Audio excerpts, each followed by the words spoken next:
Docteur, en même temps, vous allez me dire si je me trompe ou pas, mais visiblement, quand mes équipes vous ont appelé hier pour vous dire suspension du vaccin, votre réaction, ça a été alléluia, c'est un mauvais vaccin, on va le découvrir au fur et à mesure. C'est bien ça, votre réaction ?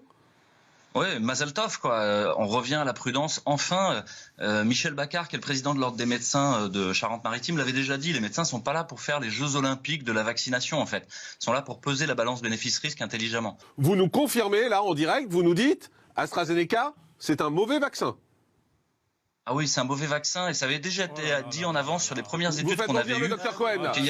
Vous prenez une responsabilité gravissime. Attendez, on écoute le Dr Cohen, allez-y. Vous prenez une responsabilité gravissime. On a eu 22 millions de vaccinés en Grande-Bretagne. Sur ces 22 millions de vaccinés, la Grande-Bretagne est en train de réouvrir. On a eu 5 millions de vaccinés. On a une agence européenne du médicament qui nous a conforté dans l'idée qu'il y avait quand même une rareté de ces faits gravissimes. Et quand vous parlez d'effets indésirables, quand vous parlez de la rougeur de la peau, de la fièvre, etc., qu'est-ce que vous pouvez comparer ça par rapport aux entrées en réanimation? Vous êtes anesthésiste, vous connaissez le problème, vous en souffrez tous les jours. Docteur Fouché. Vous êtes en colère, vous laissez dépasser par votre colère. Les effets indésirables graves, il y a de l'épilepsie, il y a des paralysies faciales, il y a des thromboses multiples, cérébrales, cardiaques et pulmonaires. Donc on n'est pas du tout sur des trucs légers.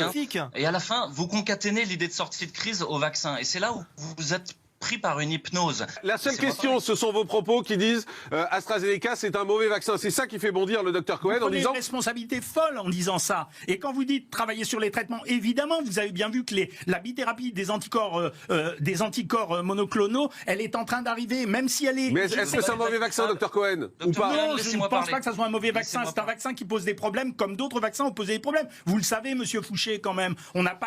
Ça se passe pas que toujours bien quand on vaccine les gens. Vous le savez très bien. Je donne de la prudence. Le vaccin n'est pas une baguette magique. Ne risquez pas votre vie avec quelque chose qui est un mauvais produit. Non, mais, simplement, attendez qu'il y ait des bons produits. Il y en aura. Vraiment, vous allez très loin là, vous savez. Ah oui, je vais très loin. Oui, là-dessus, il n'y a aucun problème. On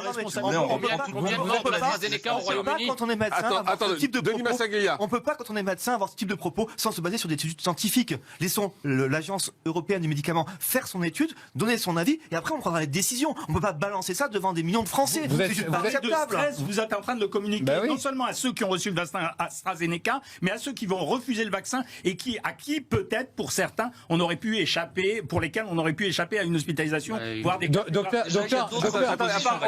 le savez, Dr Cohen, il y a d'autres propositions vaccinales, Dr Cohen, vous le savez. Donc les gens doivent être libres de leur choix et doivent avoir un consentement libre et éclairé. Et pour ça, il doit y avoir une information claire, loyale et appropriée. C'est ce que j'essaye de faire. Donc ne mettons effectivement aucun mot étiquette sur ce vaccin. Donc simplement, les gens doivent faire leur choix en toute liberté. Vous avez 150 000 accidents thromboemboliques en France chaque année. Mais vous êtes le VRP d'AstraZeneca ou quoi? Qu'est-ce qui se passe? Non mais arrêtez de dire ça parce que... Attendez, parce que regardez...